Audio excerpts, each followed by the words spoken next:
Paano nga ba binuo ang isa sa mga pinakasikat na kwento sa buong mundo? Dito, hindi lang natin basta babasahin ang Genesis Kabanata 1. Sisilipin natin yung mismong blueprint sa likod nito, yung arkitektura na bumubuo sa buong salaysay ng paglikha. Ito, dito lahat nagsisimula. Isang pangungusap na alam na siguro ng halos lahat, pero higit pa sa mga salita, ito yung pagbubukas ng kortina sa isang napakalawak na entablado para sa isang napakalaking kwento. At ito ang tanong na sasagutin natin. Hindi lang ano yung nilikha, kundi paano ito binuo, paano ito isinalaysay. Samahan niyo akong himayin ang mismong balangkas ng kwentong ito. Okay, simulan natin sa pinakaumpisa. Mula kaguluhan patungong kaayusan. Ano nga ba ang itsura ng mundo bago pa man magkaroon ng unang araw? Let's set the scene. Tatlong makapangyarihang salita ang sagot dyan. Walang anyo, walang laman, kadiliman. Ganyan nagsimula ang lahat. Isang malawak na kawalan na naghihintay lang na lagyan ng ayos. So paano nagsimula ang pagbabago? Dito pumapasok yung pinakaunang rule ng Genesis, ang paglikha sa pamamagitan ng salita. Sa kwentong to, kapag may sinabi, kapag may inutos, nangyayari. Ganun kasimple. Ayan, papasok na tayo sa unang yugto ng paglikha, ang mga araw ng pag-ihiwalay. Isipin nyo to na parang pagtatayo ng mga arena, yung mga pundasyon kung saan iiral ang lahat. So sa unang 3 araw, iisa lang ang tema, paghihiwalay. Pinaghiwalay yung liwanag at dilim. Tapos yung tubig sa itaas at tubig sa ibaba. Tapos yung dagat at lupa. Basically, ino-organisa pa lang yung buong universe. At may isang linya na paulit-ulit nating maririnig, parang chorus sa isang kanta. At nakita ng Diyos na ito ay mabuti. Hindi lang yan simpleng good job. Ito'y isang konfirmasyon na bawat hakbang sinadya at sakto sa plano. Okay, ngayong nakatayo na ang mga arena, anong susunod? Siyempre, kailangan natin silang punuin. Ito na ang mga araw ng pagpupuno. Oras na para lagyan ng buhay ang mga bagong espasyo. Ayun na, nakahanda na ang entablado. Kumpleto sa ilaw at set design. Ang tanong ngayon, sino ang mga aktor? Ano at sino ang pupuno sa mga bagong likhang espasyong ito?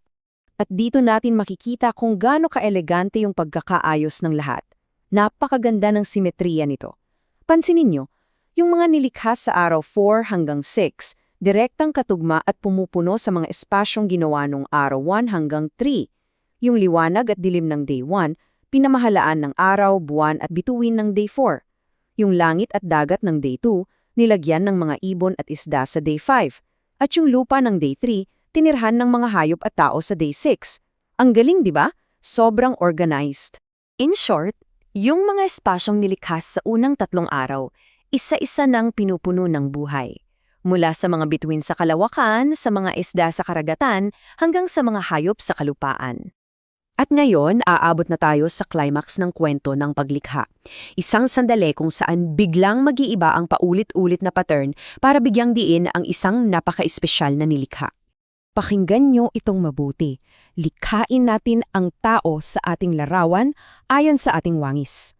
Iba yung tono, di ba? Hindi na siya basta utos na magkaroon ng. Ito parang may deliberasyon, may intensyon. Ito ang naghihiwalay sa paglikha ng tao mula sa lahat ng nauna. At dahil espesyal ang pagkalikha sa kanila, may espesyal din silang mandato o trabaho. Hindi lang sila isa pang nilalang, sila yung itinalagang tagapamahala. Sila ang may responsibilidad sa lahat ng iba pang nilikha. Medyo mabigat na tungkulin yan. At sa dulo ng ika-6 na araw, nag-iba yung pagtatasa. Hindi na lang mabuti, naging lubos na mabuti. Yung salitang lubos or very, yan yung signal na ang trabaho ay tapos na, kompleto na, at naabot na ang pinakatuktok. Pero teka, hindi pa tapos ang kwento. Mayroong panghuling bahagi, ang pagtatapos at pamamahinga.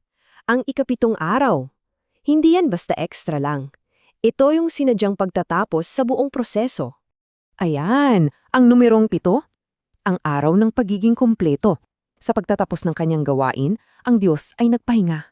At hindi ito dahil sa pagod ito'y isang pagdeklara na ang paglikha ay ganap na perpekto. At ang araw na ito ay ginawang banal. Ibig sabihin, pinagpala at ibinukod. Kaya yung huling gawa ng paglikha, hindi isang material na bagay, kundi ang pagtatatag ng isang konsepto, ang sagradong oras, isang ritmo ng paggawa at pamamahinga. Kung pakikinggan nating mabuti, may rhythm talaga yung buong kabanata, di ba?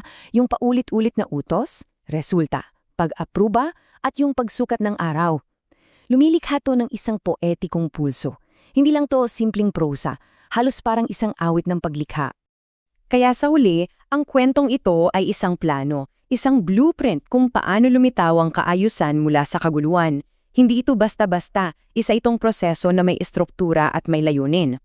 Tingnan natin yung transformation. Nagsimula tayo sa isang madilim na kawalan at narating natin ang isang kumpletong sansinukop na puno ng buhay at kaayusan. Ito yung buong arko ng kwento mula sa wala hanggang sa lubos na mabuti. Kaya sa huli, ano ang pinapakita sa atin ng blueprint na ito? Ano ang gustong iparating ng ganitong paraan ng pagkukwento? Ito, na ang pundasyon ng kwentong ito ay binuo hindi lang batay sa kung ano ang nilikha, kundi sa napaka-elegante, sinadya at parang tulang kaayusan ng mismong pagkakabuo nito. Ang ganda ay nasa estruktura.